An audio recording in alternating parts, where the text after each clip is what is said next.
મુખ્યમંત્રી ભૂપેન્દ્રભાઈ પટેલના માર્ગદર્શન હેઠળ રાજ્ય સરકારે લાખો કર્મચારીઓ અને તેમના પરિવારજનોના વિશાળ હિતમાં ઐતિહાસિક નિર્ણય કર્યો। મુખ્યમંત્રીશ્રીના દિશા દર્શનથી રાજ્ય સરકારના 3 જેટલા મંત્રીઓએ કર્મચારી મંડળ સાથે યોજેલી બેઠક બાદ આ નિર્ણય લેવાયા। આ નિર્ણયોની જાહેરાત પ્રવક્તા મંત્રી શ્રી ઋષિકેશભાઈ પટેલે રાજ્ય મંત્રી શ્રી જગદીશભાઈ વિશ્વકર્મા અને શ્રી બચુભાઈ ખાબડની ઉપસ્થિતિમાં કર્યા।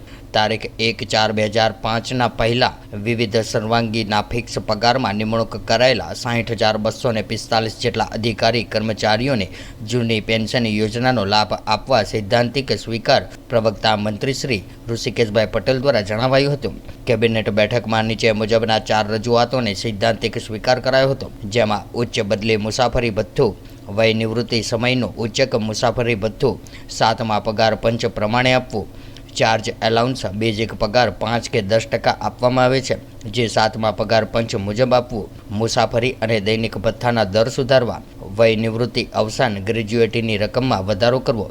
મુખ્યમંત્રી શ્રી ભૂપેન્દ્રભાઈ પટેલના અધ્યક્ષસ્થાને ગાંધીનગર ખાતે મળેલી રાજ્ય મંત્રી મંડળની કેબિનેટ બેઠકમાં ગુજરાત સરકારના લાખો કર્મચારીઓના હિતલક્ષી મહત્વપૂર્ણ નિર્ણય કરવામાં આવ્યા હતા। ત્યારે મંત્રીમંડળની બેઠક બાદ આ નિર્ણયો અંગે પ્રેસ મીડિયાને સંબોધન કરતા રાજ્ય સરકારના પ્રવક્તા મંત્રી શ્રી ઋષિકેશભાઈ પટેલે જણાવ્યું હતું કે ગુજરાત સરકારના કર્મચારીઓ દ્વારા રાજ્ય સરકાર સમક્ષ કરાયેલી વિવિધ રજૂઆતો સંદર્ભે મુખ્યમંત્રી શ્રી ભૂપેન્દ્રભાઈ પટેલના સીધા માર્ગદર્શન હેઠળ આજે લાખો કર્મચારીઓ અને તેમના પરિવારજનોના વિશાળ હિતમાં ઐતિહાસિક નિર્ણયો લેવામાં આવ્યા છે।